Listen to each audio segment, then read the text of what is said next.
বিসমিল্লাহির রহমানির রহিম। আসসালামু আলাইকুম রহমতুল্লাহ। ভাই ও বোনেরা, দেখেন আমি শুটকি রান্ধি কিভাবে। দিলাম প্রথম তেল গরম করলাম, গরম করিয়া দিয়ে দিলাম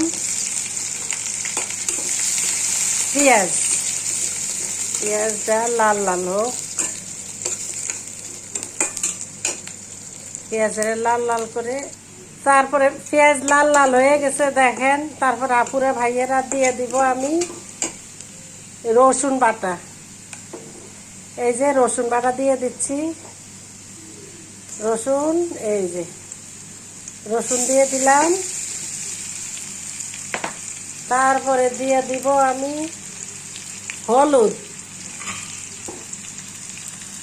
রসুনের পরে দিয়ে দিলাম একটু আদা, হালকা একটু আদা দিলাম। যে আদা খান খান, যে না খান না খাবেন, বুঝছেন। আদা যার ভালো লাগে সে খাবেন, যার ভালো না লাগে সে খাবেন না, ঠিক আছে। আমি বেশি কিছু দেবো না শুটকির সাথে, আমি শুধু রসুনটা দিয়া শুটকি রান্না করব। ছুরি শুটকি, এই যে আপুরা ভাইয়ারা, এই ছুরি শুটকিগুলো আমরা এখন রান্না করব আমি, ঠিক আছে। আমি সুন্দর করে গরম পানি দিয়ে ধুয়ে নিছি ছুরি শুটকি, ধুলে আর গন্ধটা থাকে না, ঠিক আছে। তারপরে দিয়ে দিব আমি হলুদ। এই যে হলুদ, না না হলুদটা আগে দিব না, হলুদটা আগে দিলে ইয়ে হয়ে যাবে, হলুদটা তিতা হয়ে যাবে। এই জন্য আমি আগে একটু পানি দিলাম, হালকা একটু পানি দিয়া তারপরে দিয়ে দিলাম আমি এই হলুদ। এই দেখেন, এই হলুদ দিয়ে দিলাম, হলুদ দিয়ে দিলাম। এই দেখছেন, এই যে এই নাড়াচাড়া। তারপরে এখন আমি দিয়ে দিব মরিচের গুঁড়া। এই যে মরিচের গুঁড়া দেখেন, এই যে মরিচের গুঁড়া দিয়ে দিব। এই দেখছেন, দিয়ে দিলাম মরিচের গুঁড়া।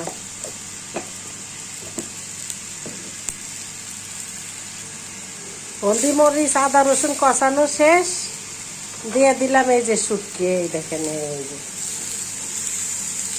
দেখছেন, দিয়ে দিলাম শুটকি। শুটকি দিয়ে এই নাড়াচাড়া দিব।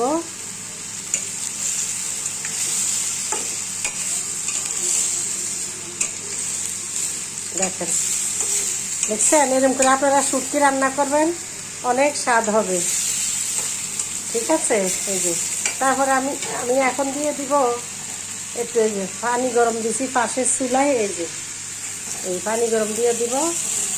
দেওয়ার পরে শুটকিটা আমি কষাবো। এই যে এই পানি হবে না, আরও পানি দিতে হবে, দিয়া আমি কষাবো, ঠিক আছে শুটকিটা, ঠিক আছে।